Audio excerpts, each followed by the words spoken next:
Du coup, je m'appelle Cyril Champagne. Ouais, c'est un peu original comme nom de famille, mais c'est comme ça. J'ai 23 ans. Moi, je fais du roller en club depuis 12 ans à peu près. Je fais des compétitions aussi, et puis je suis éducateur sportif. Je donne des cours dans mon club à l'est de Paris. Moi c'est Kiren Zekou, j'ai 26 ans, je fais du roller depuis peut-être 4-5 ans et à côté de ça je suis coursier à vélo donc toute la journée je passe mon temps sur mon vélo. Esley, 35 ans, ça fait 15 ans que je fais du roller. Principalement je ride dans Paris et quelques événements en compétition endurance. Je m'appelle Lubin, j'ai 21 ans et je roule depuis un an. Moi, du coup, je suis sur un setup full FR-Skate.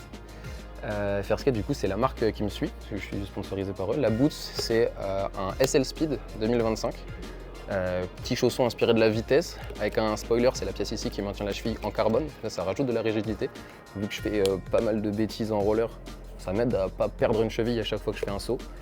J'ai une platine qui est très longue. La platine, c'est ce qui tient les roues ici. Je suis en 110 mm sur les côtés, 100 mm au milieu. Grande roue, plus d'inertie, plus de vitesse. C'est un roller pour aller vite et assez solide pour pas mourir quand on fait des bêtises. Moi la paire que j'ai c'est un custom.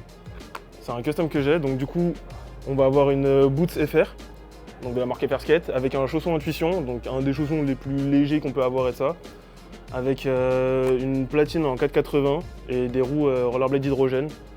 Donc c'est un setup qui est assez agréable à rouler pour l'extérieur, pour de l'urbain et tout, donc c'est cool. Moi ça me fait kiffer, mais il faut que je change mes roues.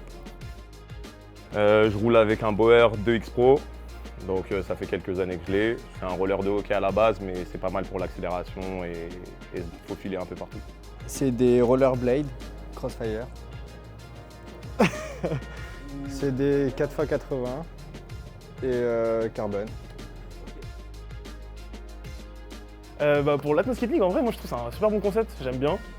Je suis un peu dégoûté de comment j'ai perdu, mais si à l'avenir je peux reparticiper et ça et faire en sorte de m'en sortir beaucoup mieux que ça, je le ferai avec plaisir. C'est pas mal, ça donne un vrai intérêt au roller, ça nous permet de nous donner à fond. Là c'est au plus rapide et au plus endurant, donc c'est intéressant comme concept. Je trouve ça très cool.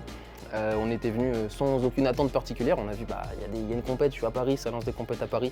On va aller voir. En plus, on les connaît un petit peu. Ils avaient fait un stand sur nos championnats de France. J'avais commencé à parler un petit peu avec eux et je les connais de loin. Donc on s'est dit, allez, on va aller soutenir les copains, voir leur compétition. Et c'est trop bien, ça change. Une piste de karting, en vrai, c'est génial, c'est super lisse. Ok, il y a de la gomme et ça glisse un peu, mais c'est le même problème pour tout le monde. Mais une piste de karting, c'est vraiment le meilleur revêtement. C'est tout lisse, il se passe rien, il peut rien nous arriver.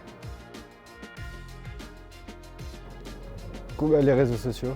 Je dirais ce qu'il faudrait, c'est essayer d'apporter un peu plus de visibilité aux rollers. Je pense de la médiatisation, je pense vraiment que c'est ça, parce qu'il y a énormément de talents sur Paris. Il y a des gens, c'est des monstres, il y en a ce soir, là vous en aurez quelques-uns, et c'est ça, de la médiatisation pour nous.